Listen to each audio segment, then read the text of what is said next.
আল্লাহ বলছে দোয়া করো কবুল করো, মানে দোয়া করলেই কবুল হয়। আমি দোয়া করছি আল্লাহ তুমি আমাকে এই মেয়েটার সাথে বিয়ে করো, আল্লাহ তুমি আমাকে এই চাকরিটা দাও। আমি মনে করতেছি আমার জন্য এই মেয়েটার সাথে বিয়ে করাটা ভালো, আমার এই চাকরিটা পাওয়া ভালো, লেকিন আল্লাহ ভালো জানে আমার জন্য কোনটা ভালো কোনটা ভালো না।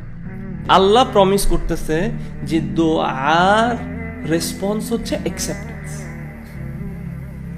এই আয়াতটা পড়ে ওয়াকালা রব্বুকুম উদউনি আস্তাজিব লাকুম, আল্লাহ বলছে দোয়া করো কবুল করো, মানে দোয়া করলেই কবুল হয়। এটা নীতি, আপনার জীবনে এটাকে নীতি বানায় ফেলেন, দোয়া করলেই দোয়া কবুল হবে, এটা আল্লাহর কথা। কিন্তু দোয়া কবুলের তিনটা সূরা আছে, তিনটা চেহারা আছে, তিন ভাবে দোয়া কবুল হয়। এক, আপনি যে দোয়াটা করছেন সেই দোয়াটা যা চাইছেন তা আপনি পাইছেন। অথবা দুই, আপনার এই দোয়া করার জন্য আপনার থেকে একটা কোনো বালা মুসিবত, মানে কোনো একটা হার্ম আপনার থেকে রিমুভ করা হলো। অথবা তিন, আপনি যে দোয়াটা করছেন আপনি যা চাইছেন সেটা আপনাকে দেওয়া হয়নি, কিন্তু সেটার রিওয়ার্ড আপনার জন্য আখিরাতে জমা রাখা হয়েছে। এখন আপনি বলতে পারেন কেন এরকম তিনটা scenario? Because Allah is the best knower of our situation. আল্লাহর ইলমের সাথে আমাদের ইলমের কোনো তুলনা হয় না। আমি দোয়া করছি আল্লাহ তুমি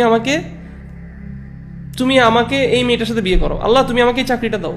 আমি মনে করতেছি আমার জন্য এই মেয়েটার সাথে বিয়ে করাটা ভালো, আমার এই চাকরিটা পাওয়া ভালো, লেকিন আল্লাহ ভালো জানে আমার জন্য কোনটা ভালো কোনটা ভালো না। সো আমার কাজ হচ্ছে আল্লাহকে শুধু চাওয়া এবং বিশ্বাস করা চাইছি মানেই কবুল হবে। কিভাবে কবুল হবে? এই তিনটার যে কোনো একভাবে কবুল হবে, আলহামদুলিল্লাহ।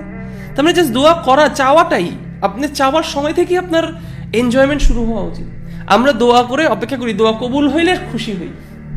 দোয়া যে করতে পারছি, দ্য তৌফিক আমি যে পাইছি, দোয়া করার তৌফিকটা যে আমি পেয়েছি, এখান থেকে আমার খুশি হওয়ার কথা, সুবহানাল্লাহ। এবং দোয়া থেকে দূরে থাকা ইজ অ্যারোগেন্স, এটা হচ্ছে অহংকার।